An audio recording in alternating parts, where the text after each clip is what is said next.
the calling. So anyway, this morning we are going to look at Elijah and Elisha. They're both mentioned in Hebrews chapter 11. They would be the verses that are about obtained promises. Women receive back their dead, wore skins, wander the deserts, mountain caves, and dens. Those types of things were referencing Elijah and Elisha. And I don't know about all of you guys, but if you've never read through the Bible, I encourage you to try to do that sometime. I never did till I was about 30, I think. I would just try it or give up, or it just never worked. I think I was close to 30 before the first time I actually did it.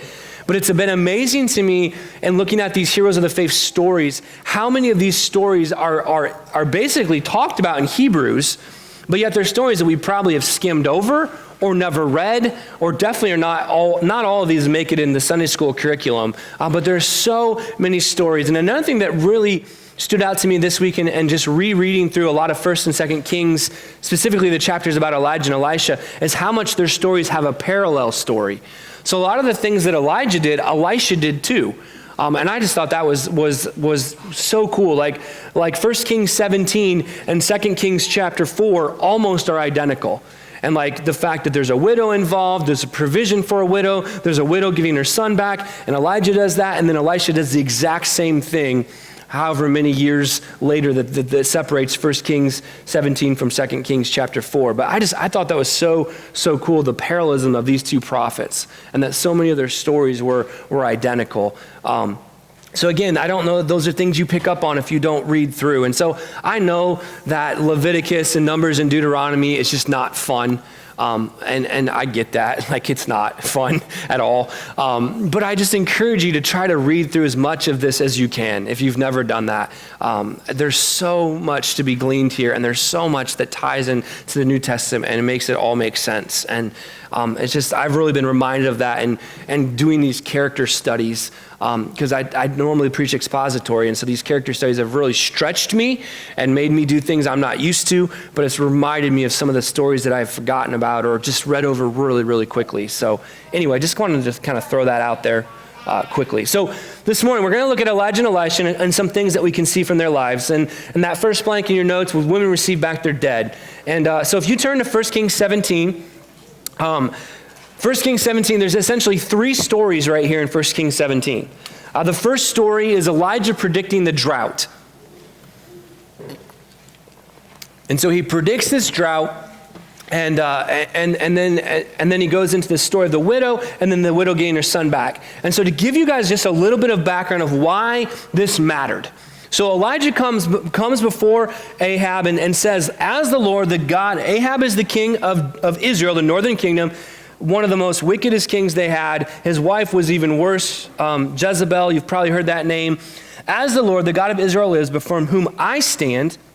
So Elijah is reminding him, look, I stand before the Lord, not you as king. There shall be neither dew nor rain these years except by my word.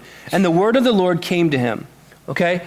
So you're randomly reading through 1 Kings, and you're reading about this king reigned, and this king reigned, and this king reigned, and all of a sudden you go to 1 Kings 17, and this guy Elijah appears. And he's been mentioned before. We looked at that a couple weeks ago. And the first thing he says is, as the Lord the God lives, before whom I stand, there shall be neither dew nor rain for these years except by my word. And I'm guessing some of you would be like, well, that's just weird. Why would Elijah just come in and say there's going to be no rain? And so what's happening and what's going on right now in this story, the backstory is that Israel is worshiping Baal. Israel is worshiping Baal, and that's what I have in your notes. And basically, Jezebel had hired all of these prophets of Baal and Asherah, and she was basically getting rid of all the good prophets. She was killing them, beheading them, whatever she needed to do, and putting all these prophets of Baal in their place. And so Israel began to worship Baal. And Baal was believed to have authority over the rain and fertility. And so the nations worshiped Baal. Israel wanted to be like the nations, so they began to worship Baal, and Baal was the god of rain and fertility. Okay? Now, interestingly, I thought this was super interesting, and maybe this is also just due to like living in an Iranian dry climate, but they taught that, so Israel would have had a rainy season and a dry season. They're in the tropics. If you've ever looked on a map, they're in between the tropics. They have a rainy and a dry season. They don't have 4 seasons like we do. And so what they taught in this time period, is that during the dry season, when there was no rain, it was because Baal had been subdued by the god Mot. And the god of Mot, this god was the god of death. And so hence the dry season. So you have to explain away this dry season, right? Because if Baal is the god of rain and you're praying to Baal and no rain's coming, there has to be an excuse. There has to be a reason. And this is what we lived in West Africa with the animism and the worshiping of all these things. They always have to explain away God's creation.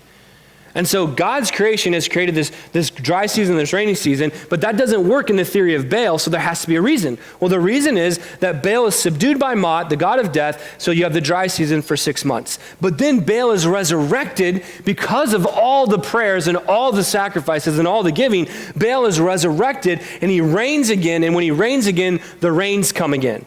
So that's the backstory of what's going on. Israel is worshiping this idol Baal.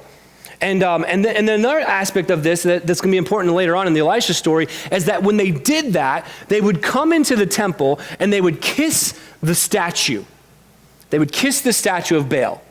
And by kissing the statue, it was a symbol of basically saying, I'm giving up on my past life. I'm rejecting the God of Israel. I'm rejecting everything my parents have taught me, and I'm now dedicated to Baal. And so they'd walk into the temple and they'd kiss Baal. I don't know where, that just says they kissed the statue. And so it was their pledge of allegiance. It was their pledge to Baal, to worship Baal, and basically get rid of their past life and their past beliefs. That's going to be super, super important when we get to Elijah in a little bit, of something that Elijah does in his following God.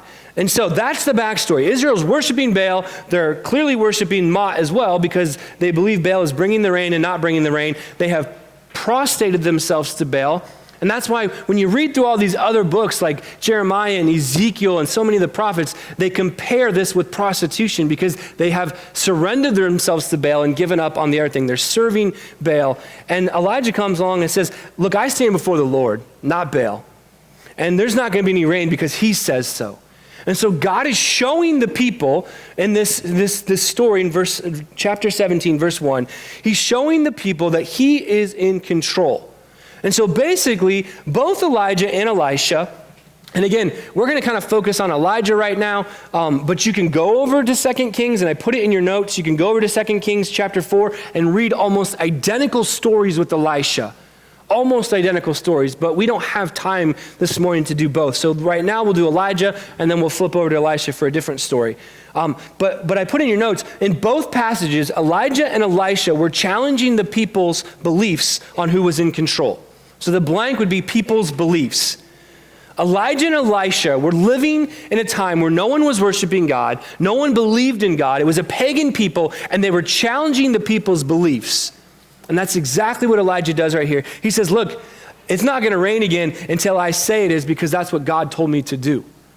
I'm going to show you that God is in control of the rain. God is in the control of the world. God is in the control of the fertility. It's not this fake God Baal you've been worshiping. Ahab, I'm going to mock you and make fun of you and show you who is really God. That's exactly what Elijah is doing. God and God alone was in control all the time, was the point of this verse 2 of chapter 17.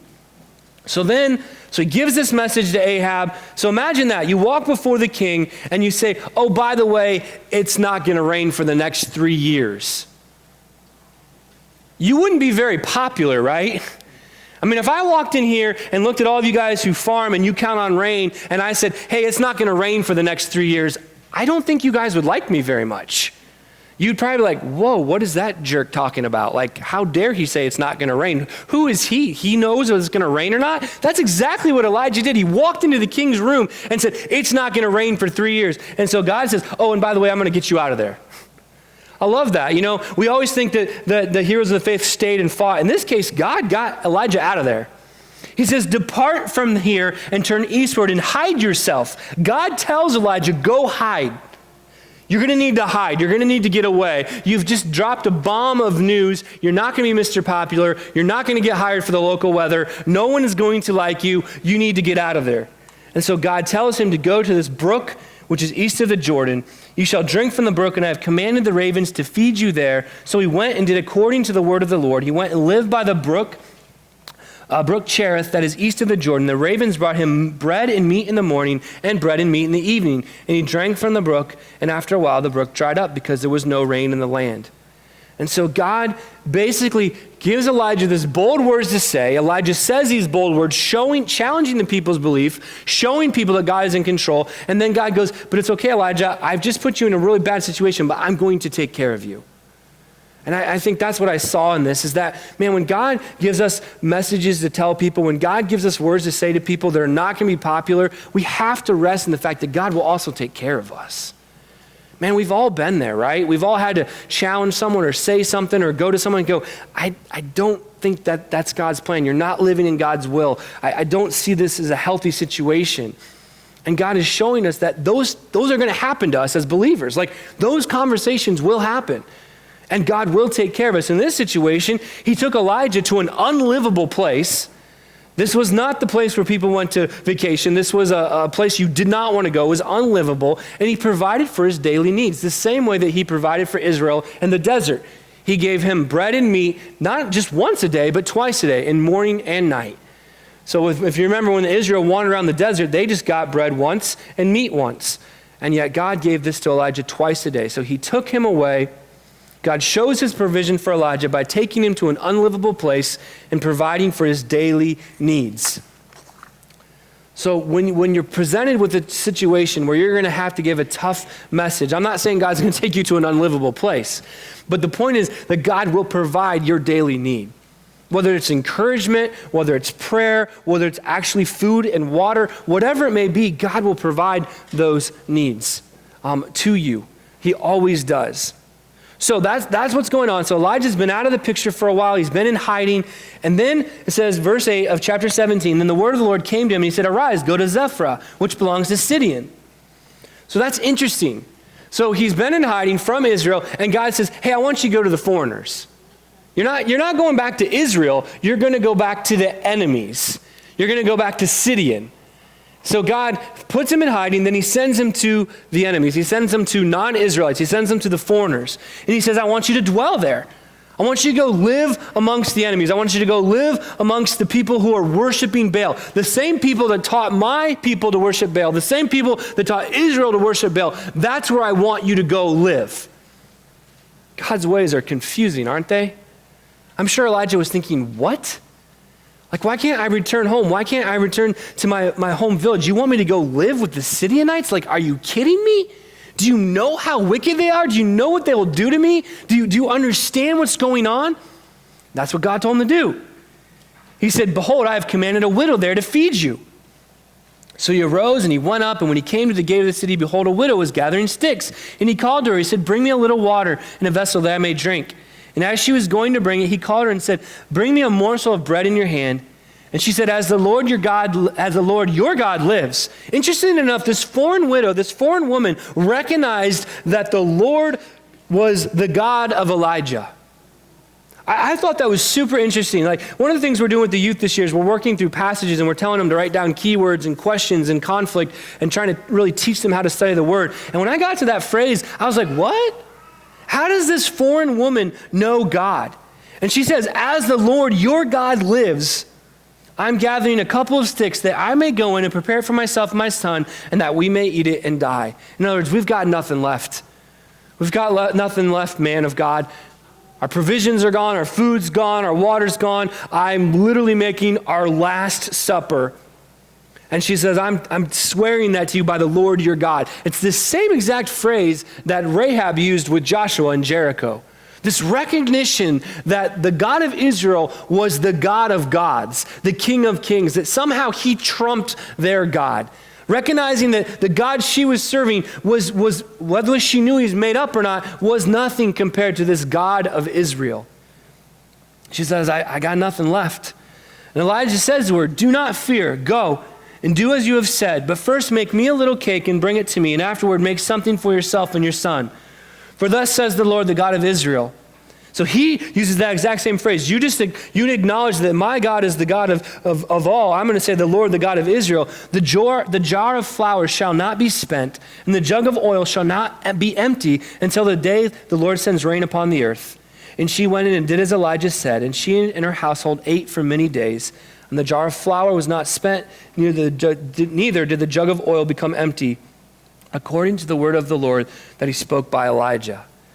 And so in this story, we're seeing, again, provision, right? We're seeing faith. We're seeing faith. Like this widow had faith that Elijah's God was going to provide. So what did she do? She went in and made the food, and she made it first for Elijah. She didn't make it for herself. She didn't make it for her son. She made it for Elijah and fed him, exactly like he said. And so because of her faith, Elijah's words came true. Those promises that he gave that were mentioned in Hebrews 11 are obtained. And this family is taken care of. And I had to think back of the passage in James where it says, true faith is taking care of widows and orphans, right? And here's God in a foreign country taking care of a widow for Elijah's sake, and showing this widow that all can come to God. I mean, essentially, this is a missionary story. He's showing her that God loves everyone, and God provides for everyone. He's showing her that she can come and worship the God of Israel. Now, because in these days, you had to become an Israelite, right, to worship that God. There wasn't the church. But God is showing us in this story that God is for everyone. It's for all nations. All are welcome, and he will provide for everyone. And again, this is the exact same story as in 2 Kings chapter 4 with Elisha. And then that story, he tells her to go and collect as many jars as she can. And to just keep pouring until you filled every jar. And it says that she went and collected every jar in town that was empty that she possibly could. And that every jar was filled until she ran out of jars. And then as she pouring, the pouring stopped, and she was able to sell all of those jars of oil for money to pay off her debts.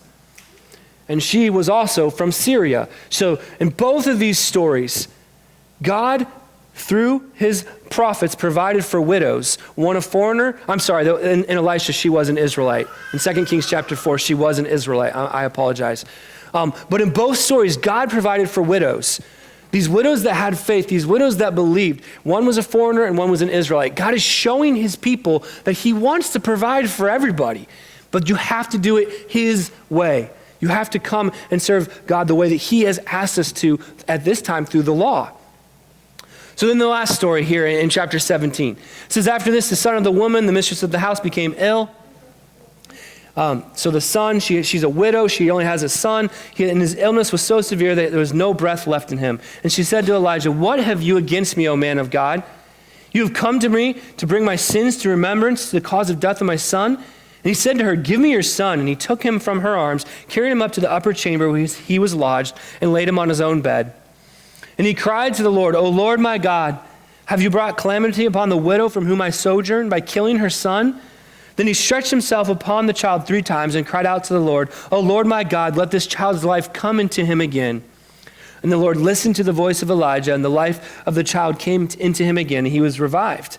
And Elijah took the child and brought him down from the upper chamber into the house and delivered him to his mother.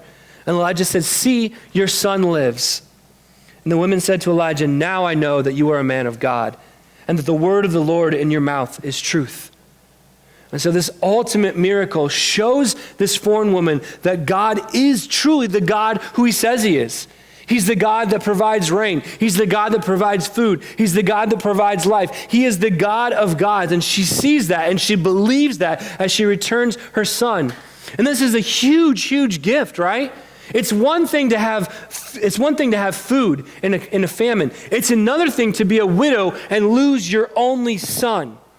She has no husband, and now she's lost her only son. Where is that going to leave her living? On the streets. Right? No one's there to take care of her. She's lost all source of income. She's lost all source of taking care of her. It is her son's responsibility to take care of the mother. And so not only did God give her son back, but again, that provision. He's given her an inheritance. He has given her a future by restoring her son, who's going to take care of her as she gets older and can't take care of herself. Because that's how it worked in this time. The son would have taken care of the mother. And the oldest son, in this case, he was the only son. So in both stories, we see God provide for the widows, once a foreigner, once an Israelite. This exact same story happens in 2 Kings chapter 4. That same woman that she basically builds a house for Elisha, and she hasn't been able to have children, and it gets a child, and then the child is out working with the dad, and he has essentially a stroke, and he dies. And she says, Elisha, why have you done this to me? And Elisha does the exact same thing and brings life back to this child and restores it to this woman. Well, actually, in that case, did have her husband still. He hadn't died yet. In both stories, God gives these women back their sons, the show of power of life and death and provision. So, actually, hold on. Let me go over to 2 Kings chapter 4. See, I knew we should have turned there. I think I'm confusing my two stories. Yes, sorry. 2 Kings chapter 4. The widow who received oil was an Israelite, but the woman that lost her son was a foreigner. So it says, if you go over to 2 Kings chapter 4, on the day Elisha went to Shunem, where a wealthy woman lived, who urged him to eat some food. Whenever he passed this way, he'd turn there and eat. And she said to her husband, let's make this man a room. And so this woman was a foreigner. She was from a different tribe. She was a Shumanite. And so they made him a room, and she was childless, and he gave a child, and then her son died, and she has returned her son. So in my notes, I apologize. It says in both these stories, these widows were giving back their sons. That shouldn't say widows. One was a widow and one had a husband, but they were both foreigners. In both these stories, both these foreign women received back their sons. Both these stories, they saw the power of life, death, provision, and they were both not from Israel. And then the one with oil, one was a foreigner and one was from Israel. See, we should just read them both. So I thought I had it memorized, but I screwed up. So even pastors screw up. It's okay. And catch me on it if you notice that. So our walk will have trials, right? What I see in this is that as we walk, we're going to have trials. We have lessons to teach and to learn, and God will be our only source of provision. So we're going to learn things from these trials. We're going to teach others from these trials, but God will be our only source of provision, and we must have faith in all of these situations. And God is showing a pagan nation that he controls life, death, and provisions. And unlike Baal, he is not bound by a territory or a nation. So again, in this time period, every single nation had their own God, and every single nation worshiped their own God. And God is showing them that he is not bound to a territory. He's not bound to a nation. He's not bound to a people group. He can go everywhere. He controls the rain. He controls life. He controls death. He controls provisions. He is the God of God and the King of kings. And that's what you see in 1 Kings chapter 17. And then ultimately that comes to head in 1 Kings 18. And I could not share this story this morning, and I think a lot of you know it. I always say these are my favorite stories, but this really is one of my favorite stories. 1 Kings 18, verse 20. And so it's still a drought. It still hasn't rained. Remember, it's not going to rain for 3 years. So we're still in the middle of the drought. And Elijah has returned, and he has basically, he was living in a cave for a while. Obadiah was feeding him. He said, hey, I need to go talk to Ahab. Obadiah's like, dude, I'm in the king's court. If he finds out I've been feeding you, the king's going to kill me. That's the rest of the first part of 18. Elijah says, no, it's okay. And so Elijah confronts the people, and he confronts Jezebel and Ahab, and that's what picks up in verse 20. And I think some of you know this story. It says, Ahab sent to all the people of Israel, and they gathered the prophets at Mount Carmel. And Elijah came near to all the people and said, how long will you go limping between two different opinions? How long will you go limping between two different opinions? If the Lord is God, follow him. But if Baal, then follow him.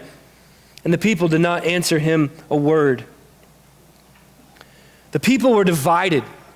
They were worshiping Baal. They were worshiping God. They were worshiping whatever opinion made sense. They were worshiping whatever was convenient. And Elijah said, no, we need revival. You guys are limping. You're going between the two. You're going back and forth. You're talking out of both sides of your mouth. Who are you going to serve? Are you going to serve God or Baal? Today's the day you're making a choice. It's essentially the call out that Elijah gave them. He said, Elijah said to the people, even I am only left the prophet of God. But Baal's prophets, they're 450 men. So it's Elijah versus 450 men. He is the last prophet of God that he knows about, that he thinks about, but we're going to learn in a little bit there is actually more. And Baal prophets, but on this mountain there's one Elijah and 450 men. He said, let's have a competition. Let's see whose God is awesome, whose God rocks. And so he sets this whole thing up. He's like, we're going to make 2 altars. And we're going to put the preparation, we're going to put the bull on the altars, but we're not going to light the fire. We're going to let our God light the fire. He goes, you're going to call to Baal and have him rain down fire, and I'm going to call to God and have him rain down fire. And we're going to see who wins, who's right, who's got the God of gods. And the people are like, wow, it says all the people answered, it is well spoken, verse 24. People are like, this is great. This is a great competition. We'll know once and for all who's got the right God. Whoever's fire is there, whatever sacrifice gets burnt up. So he says, he says to the prophets of Baal, choose yourself a bull, prepare it. You guys can go first for your many. I'll even let you go first. He said, you could call upon the name of your God to put fire to it. So they took the bull given to them, they prepared it, and they called on the name of Baal from morning till noon. So when it says from morning to noon, historically in the Bible, that's like 9 to noon. So for 3 hours, these guys called on the name of Baal. Nothing happened, right? Then Elijah starts having some fun with them, and maybe that's why I like this story. They're saying, oh, Baal, answer us, but there was no voice, and no one answered. And they limped around the altar and they had made. And at noon, Elijah mocked them, saying, well, maybe you need to cry louder. Maybe your God, maybe he's amusing, or maybe he's relieving himself. Maybe he's on a journey, or maybe he's asleep. It must kind of be awkward that he's not answering you. I love that. Elijah's just like messing with them. He's like, is your God going to the bathroom? Did he go on a journey? Is he asleep? Like, my God listens to me. Where's your God? He's like, what's going on? And they cried louder. They cut themselves, as was their customs, with swords and lances. There was blood. Midday passed, and they raved on until the time of the offering, which would have been 3 o'clock. Remember, that's when Christ died. So they went from 9 to 3 o'clock, and there was no voice. No one answered. No one paid attention. That's so key. It's now 3 o'clock in the afternoon, the time of the evening sacrifice, the time that Leviticus says to give the sacrifice. And Elijah says, hey guys, come check this out. These guys have had 6 hours to do their thing. Come check me out. He says, come near to me. And all the people came near. They're excited. What's he going to do? What's he going to do?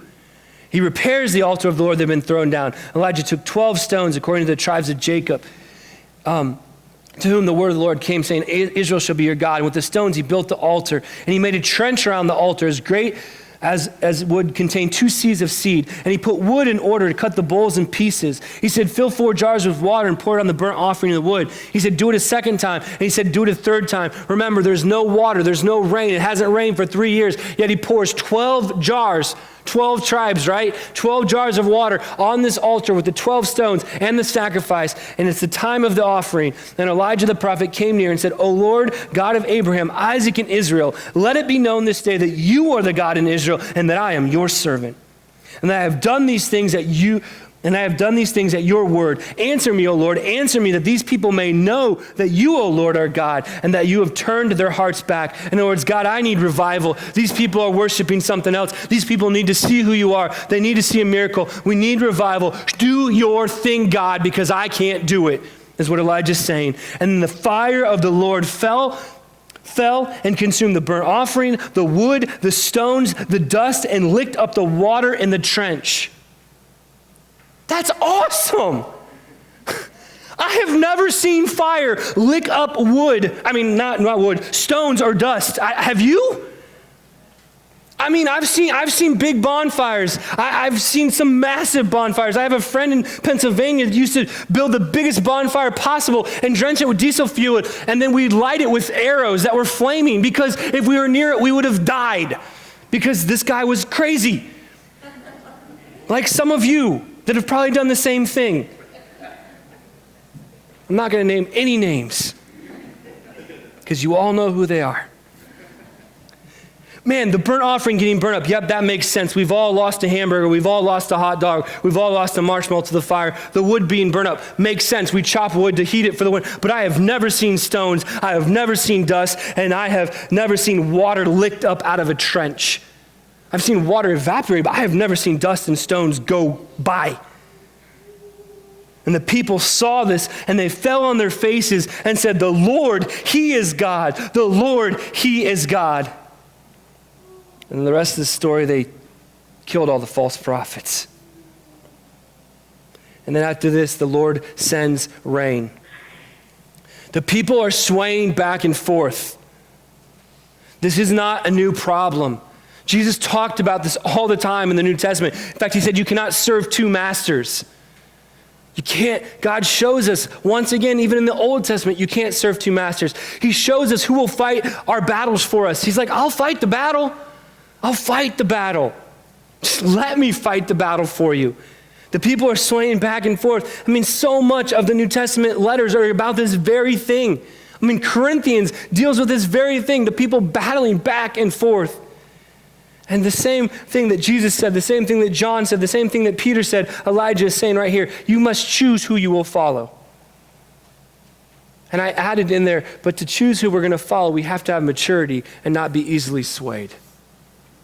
These people didn't have maturity. They were easily swayed because they were no longer worshiping the King of Kings and the Lord of Lords. We have to choose who we're going to follow, and then we have to dive in to understand who we're following, what he says, so that we can have maturity and not be easily swayed. Let's flip over another chapter to 1 Kings 19. Just a couple more stories to highlight. We're almost there. Once again, Elijah has to flee. Obviously, Jezebel's not real happy that her 450 prophets have been killed. She's put a price on his head. He runs. He's hanging out in a cave. And Elijah's depressed when he's in this cave. He says, and he came to the cave and he lodged in it. And behold, the word of the Lord came to him, and he said to him, what are you doing here, Elijah? And he says, I have been very jealous for the Lord, the God of hosts, for the people of Israel have forsaken your covenant, thrown down your altars, killed your prophets with the sword, and I am only left, and they seek my life to take it away. I mean, Elijah he's not here just out of hiding. He's done. He is ready to throw in the towel. He is depressed. He is frustrated. He's saying, God, what are you doing? What are you doing? I have done everything you've asked, and it's not enough. What are you doing? Man, I can relate to that.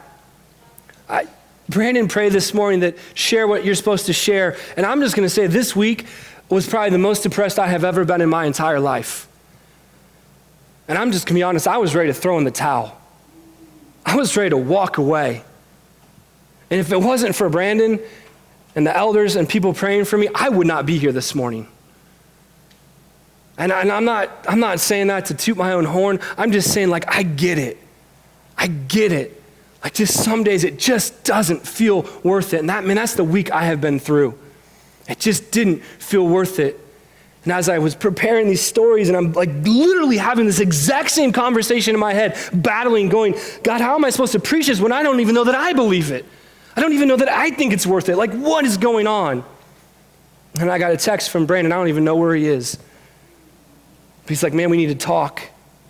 And he pulled me out of it because I was done. I was done. I was done with church. I was done with it all. And that's just what that week was. And I'm sure you've all been there. And I share that not to say, wow, look at me. I share that because I know you guys have been there. I know you've had weeks where you said, man, this isn't worth it. This stinks. I hate this. This is not fair. It doesn't make sense. Why do those people prosper? Why do I suffer? I think if we're all honest, we've all had weeks where we just wanted to give up and walk away and throw in the towel. I mean, I think if we all raised our hands, most of the hands in the room would go up. Like, yep, I've been there. Yep, I've been that frustrated. And that's exactly where Elijah was. He says, and go. God says to him in verse 11, go out and stand on the mount before the Lord. And behold, the Lord passed by, and a great and strong wind tore the mountain and broke the pieces of the rock before the Lord, but the Lord wasn't in the wind. And after the wind, an earthquake, but the Lord was not in the earthquake. And after the earthquake, a fire, but the Lord was not in the fire. I love this song. I can't even remember who sings it, but it's a song. They're an Irish band. And after the fire, the sound of a low whisper. And when Elijah heard it, He wrapped his face in this cloak, and he went out and stood at the entrance of the cave. And behold, there came a voice to him, and he said, "What are you doing here, Elijah?"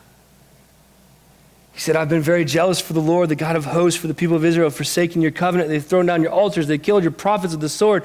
And even only I am left, and they seek my life to take it away."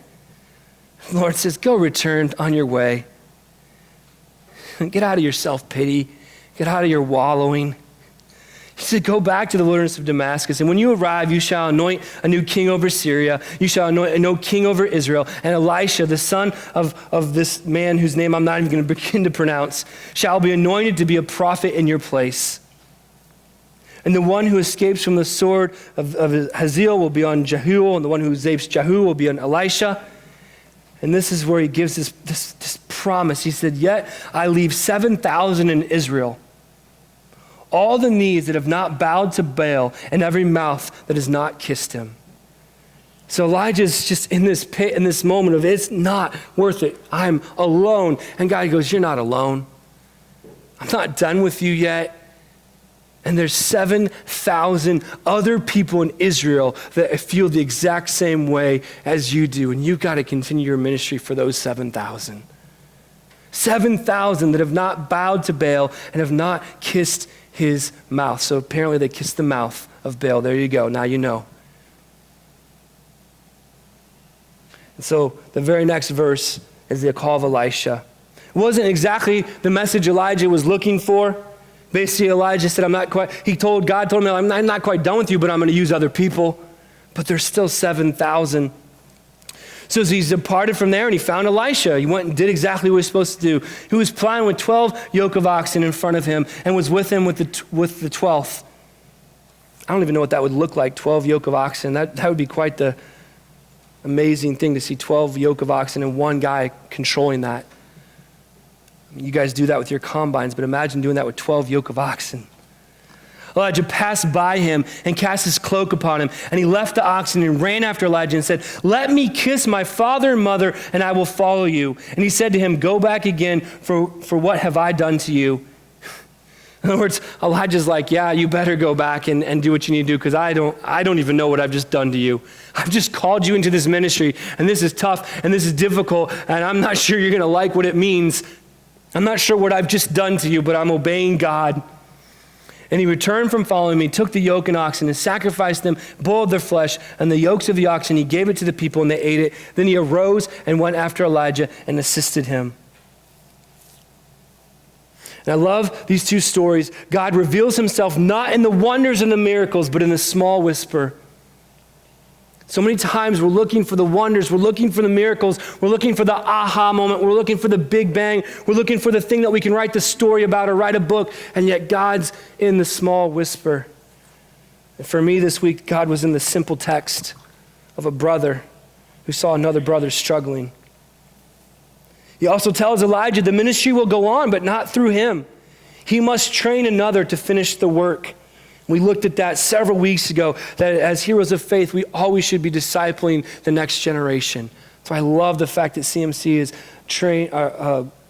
not train and multiply, mature and multiply, thank you, 2 M's. Mature and multiply, mature and multiply, mature and multiply. Constantly maturing and multiplying the next generation. Now I told you to remember that kiss, right? So what does Elisha do? Elisha goes back to his family. And I don't know if this means his family followed Baal or not, but he basically did the exact same thing Israel is doing to Baal, where Israel would walk in and kiss the Baal and leave their former life. Elisha does a play on that. He does a simile on that. He does the exact same thing. What does he do? He goes back and destroys his former life. He's not going back to farming, boys and girls. If you didn't notice, he killed all of his oxen. He used them for sacrifice. He boiled their flesh. That was a lot of meat. 12 pairs of oxen, and he sacrificed them, and he used the yoke for the fire. In other words, he said, "This has been my life, but I am leaving it behind. I'm following Elijah. I'm following God." And he kisses his family to say, "I'm done." He's not saying, "I don't love you," but he said, "I'm done. I'm going to go follow God." The exact same thing Israel had been doing to this statue of Baal, the exact same thing they've been doing to God, he does to them and says, "I'm done. See ya." And he burns and destroys anything that had to do with his former life. And he goes and he follows Elijah, and he begins to assist him, and he begins to be trained. And then the stories stop for a while. So Elisha follows immediately, then returns to destroy all ties with his former life. He kisses his family. He plays on the symbolism that Israel did in kissing the statue of Baal, saying, I'm leaving this behind, and I'm fully committed, in this case, to the Lord, is what I put in your notes. And one last just quick synopsis, and we'll wrap it up. Thanks for hanging in here. There's so many other stories I wish we could share this morning. But if you go over to 2 Kings, and I keep talking about it, I encourage you to read 2 Kings chapter 4, because you've got the widow getting oil. You've got the woman getting back her son. You've got Elisha purifying the stew because these prophets were eating stew that had been poisoned, and he put some flour in it, and he saves all their lives. And we're not going to read all these, but I just, the last thing I put in your notes is God's ways don't usually make sense. And I said that already, and I want to say it again. Because the next 3 chapters, if I try to make human sense of them, they just don't make sense. So 2 Kings chapter 5, Naaman, who's the leader of the Syrian army, which is the enemy. So Syria and Israel is constantly at war all through 2nd and 1st Kings. Syria and Israel are just at war, at war, at war, at war, at war. So here comes Naaman, the leader of the army. He's got leprosy. He needs to be healed, and he gets sent to Elisha. Man, that doesn't make sense to me. Why would God use Elisha to heal the leader of the enemy's army? Like, in what world does that make sense? I'm going to use you to heal the leader of the enemy army. Although I will say, I started reading a book called Fight by Preston Sprinkle. He also wrote with Francis Chan about rebuking the Love Wins book. And in his book, I just finished chapter 3, and he actually outlines God's plan for Israel and battles in the Old Testament. That God's plan wasn't really to battle. It was to always ask for peace. It was for him to do the battling. It's a phenomenal book. You should actually read it. It's called Fight by Preston Sprinkle. And after reading that chapter last night, I'm like, okay, this does make sense. Because ultimately, God did not want to destroy people. He wanted people to come to him. Right? And if you read through the Old Testament, you actually read through it, like God did destroy people, but that was never his first choice. Anyway, Naaman, the commander of the army, he's like, hey, I need to be healed. So he goes, and Elisha's going to heal him. So he takes all this money, all these gold, all this silver, all these clothes. He's like, I'm going to buy my healing, right? I'm going to buy it from this man of God, because that's what makes sense. I'm the leader of the army, so I'm the most powerful man in Syria, and I have all this money. I'm going to buy my healing. And so he sends in verse 8 of chapter 5, and Elisha, the man of God, heard that the king of Israel had torn his clothes and sent him to the king, saying, why have you torn your clothes? Let him come to me now, and let him know that there's a prophet in Israel. So Naaman came with his horses and his chariots to his door. Elisha sent a messenger. He said, go wash in the Jordan River 7 times, and your flesh shall be restored, and you shall be clean. But Naaman was angry. He went away saying, behold, I thought that he would surely come out and meet me, stand and call upon the name of the Lord of his God, wave his hand over this place and cure the leper. In other words, Naaman wanted to show, right? He's like, I've heard about this God. I've heard about this Elisha. He didn't even have the decency to come out and talk to me. Doesn't he know who I am? I'm Naaman. I'm the leader of the army, which was a big deal back then, like the most important power. These people stayed in power because of the leader of their armies, right? These kings did. And he's like, he couldn't even come talk to me. I mean, Naaman is just insulted. And he said, he couldn't wave his hands and do this little dance. He says, are not Abana and Pharpar, the rivers of Damascus, better than all the waters of Israel? If you guys have never been to Israel, which I think most of us haven't, I haven't, the Jordan River is filthy. It is nasty. It is dirty. You would not want to play in it. It is gross. It is absolutely gross. He's right. These 2 rivers he mentions are gorgeous, beautiful rivers. And the man of God says, hey, go wash in the mud. Go wash in the mud. So this prideful, arrogant leader with all this money and all this success, he comes with his chariots, and the guy won't even talk to him. So he turned away and went away in a rage. But his servants came near and said to him, my father, this is a great word the prophet has spoken. Will you not do it? Will you not do what he's actually said? You wash and be clean. So his servant talks him into it. this humble servant says, look, what do you have to lose? You've got leprosy. What do you have to lose? And so Naaman goes down, his flesh is restored, and he was clean. And he returned to the man of God and all his company. He stood before him. He said, behold, now I know that there is no God in all the earth but in Israel.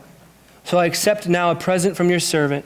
But he said, as the Lord lives, that before whom I stand, I will receive none. And he urged him to take it, but he refused. He returns and he says, man, I get it. So why did God want Naaman healed? So that Naaman would worship God. He says, look, there's only one God, and he is the God of Israel. I understand that now. Please take these gifts. And Elisha said, it wasn't about the gifts. It was about your salvation. It was about you understanding who God is. It was about you serving my God, understanding my God is above Baal. That was the point of all of this. God's ways don't usually make sense. You go on into 2 Kings chapter 6 and chapter 7. He protects Elisha from the same exact army. The Syrian army has come again, and they've surrounded a town that he's in. And Elisha's servant is absolutely scared that they're going to die. Verses 15 and 16, Elisha says, you don't have a clue of chapter 6. And it says that Gehazi's eyes were open, and he saw they were surrounded by chariots of fire. God's army was surrounding Elisha, protecting him. And in fact, the story goes on that not only did he protect him, it made the whole Syrian army go blind. Elisha led the whole blind army into the capital of Samaria, into the king's headquarters. And he says, oh, by the way, here's your enemy. And then, if it's not even more bizarre, when they arrive there, all of a sudden they realize they're in the capital city. They're surrounded by their enemy. And Elisha says, oh, and feed them, have a celebration, and send them on their way. What? The army's trying to attack you. They're trying to kill you. You blind them. You lead them into the king's headquarters, and then you say, feed them? That's exactly what they did. They fed them bread and water. They had a massive celebration. They had a massive feast, and then they sent their enemies on their way. God's ways don't make sense. They don't. And then chapter 7, that exact same army's back again. And this time, they're camped out. For sure, Israel's going down. Everyone's upset. There's 4 lepers outside. They go, you know what? We're starving. We're not in the town. We've been shut out. Let's at least go over to that camp. If nothing else, we'll get some food, or they'll kill us. But either way, we're dead anyway. So they go to the camp, and the camp is abandoned. It's empty. Everyone has fled. And they're taking everything they can. They're taking food. They're taking tents. They're taking clothing. They say, wait, guys, this isn't right. We need to go back and tell everybody. So they run back to town. They say, hey, guys, the tent's empty, or the camp's empty. It's abandoned. Because they had been laying siege to Samaria for a while. There was no food. People were eating their children. It was disgusting. It was horrible. And Elisha had promised food the next day. And so everyone goes out, and they raid the camp, and they take everything. The food, the animals, the clothing, the money, everything. Why? Because God had caused that army to flee. Over and over and over, through Elijah and through Elisha, God shows that he is the King of Kings. He is the provider. He will fight the battles. They didn't fight that army one time in those 3 chapters. God fought it every single time. God took care of it every single time. They didn't have to do a thing. But in that, Elisha and Elijah had some weird pasts. And so the last thing I put in your notes is I said, as followers of Christ, all we can do is be obedient to the path he has for each of us. It's going to be different. It's going to look different for every single person in the room. And all we can do is be obedient to the path he has for each of us. And in Elisha's case, it was healing the leader of the enemy's army. It was feeding the enemy's army. It was then providing for Israel with the enemy's army's food. None of those things make human sense at all. Being fed by ravens, bringing women's children back to the life, all of it was a different path for Elisha and Elijah. And God is calling each of us to a path. And we have to be willing to follow it and just have the faith that God will provide. Let's pray.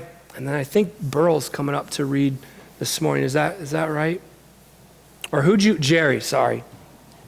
Maybe you should give it to Burl next time. That was a prophetic message. Lord, I thank you so much for this morning. God, I thank you for the promises in your word and all of these stories with Elijah and Elisha. God, you showed that you are the King of Kings. You're above death. You're above rain. You're the provider. You're the fighter. God, that you are not bound by boundaries, that you're for everybody, that you give life back even to foreigners, even to the enemies. You restore healing to the enemies. God, you restored Naaman. You gave both of these widows their children back. God, you are in the job of healing and restoring. It's what you do. And you showed that through Elijah and Elisha, and you let us be a part of that as your body, as believers in the body, as walking the path that you laid before us, using the gifts that you've given us, being this example, even in this case, these guys' case to their enemies, and showing people that you are the King of Kings and the Lord of Lords. And Lord, that's my prayer, that we can show people who you are. We can show people how you provide, how you take care, how you heal. God, we can show that you are still the way maker, the miracle worker, and the promise keeper. Even when we don't see it and even when we don't feel it, you are still working. Amen.